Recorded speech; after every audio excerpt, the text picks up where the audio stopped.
प्रश्न है आपका कि किसी भी इंसान के व्यक्तिगत जीवन पे कटाक्ष क्यों करते हैं।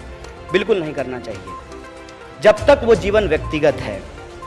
और वो जीवन व्यक्तिगत कैसे नहीं है ये मैं आपको बता देता हूँ।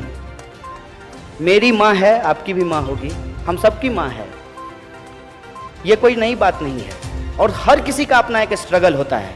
ऐसा नहीं है कि हम कोई बड़ा तीर मार दिए हैं और आप कुछ नहीं अपने जीवन में किए।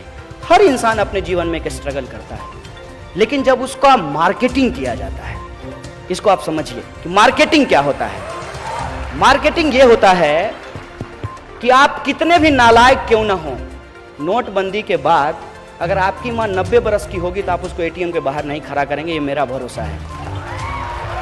लेकिन अगर 90 साल की माँ को कोई अगर एटीएम के बाहर खड़ा कर दे तो ये व्यक्तिगत बात नहीं है, ये मार्केटिंग है, ये सार्वजनिक बात है।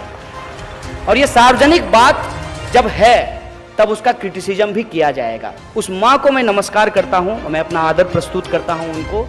उस माँ के प्रति मैं कोई कमेंट नहीं करना चाहता हूँ, लेकिन जो नालायक बेटा है उस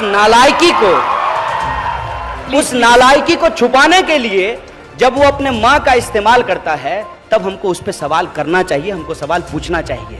और मैं ईमानदारी से कहता हूँ, मुझे तो डर लग रहा था। मैंने एक फोटो मोदी जी का उनकी माँ के साथ देखा, हमको लगा कि कहीं ये ना पूछ रहे हो, देखो माँ राफेल के बाद मामला बहुत गर्म है, एक दिन बॉर्डर घूम के आ जाओ ना हमारे साथ। इसको आप समझिए, मुझे इस बात से दिक्कत है।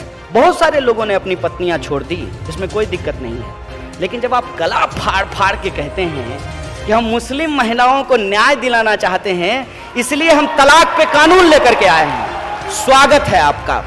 आप यदि मुस्लिम महिलाओं को न्याय दिलाना चाहते हैं, आप कानून लेकर के आए हैं, स्वागत है आपका।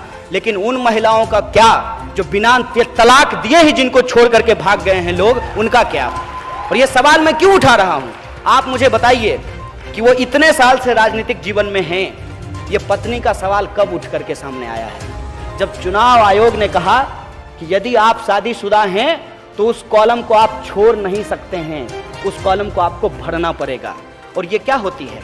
ये एंटी विमेन मानसिकता जो है, मैं उसके खिलाफ हूं और उससे जोड़ करके मैं देखता हूं। और उसको आप समझिए मैं कैसे देखता हूं। व्हाट्सएप पे आपके ऊपर मैसेज आएगा पत्नियों के खिलाफ, तमाम तरीके का मैसेज जो है वो आएगा, उसमें औरतों के खिलाफ और पत्नियों के खिलाफ आपको मैसेज मिलेंगे।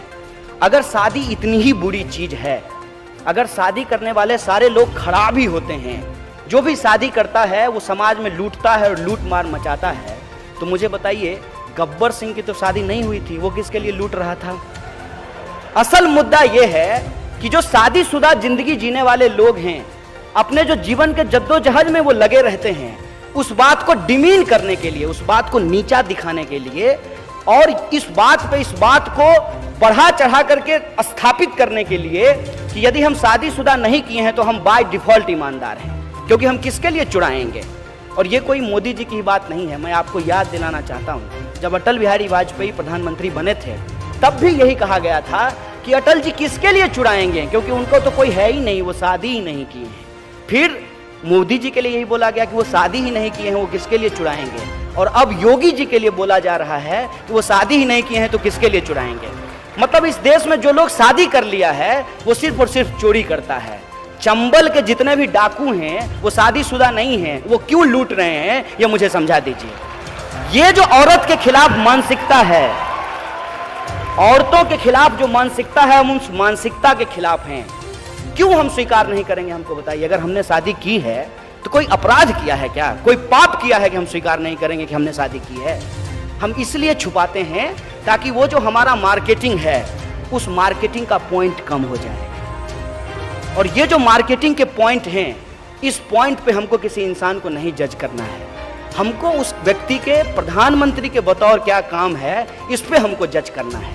लेकिन बतौर प्रधानमंत्री जो वो काम नहीं किए हैं, इसी बात को डाइवर्ट करने के लिए वो माता और पत्नी के पास पहुंच जाते हैं। कौन ऐसा बेटा होता है मुझे बताइए तो, माँ का पैर छूते हुए फोटो खिंचवाता है, कैमरा लेकर के माँ से मिलने के लिए जाता है? कौन ऐसा बेटा होता है? इस बात को समझिए, मैं उस साजिश के खिलाफ हूं कि जब कोई इंसान अपनी जो हकीकत है उसका मार्केटिंग करके सवाल को गुमराह करने लगे, तो इस साजिश को हमको समझना चाहिए। और इस बात से मैं पूर्णतः सहमत हूं कि किसी भी व्यक्ति के व्यक्तिगत जीवन पर कटाक्ष नहीं करना चाहिए।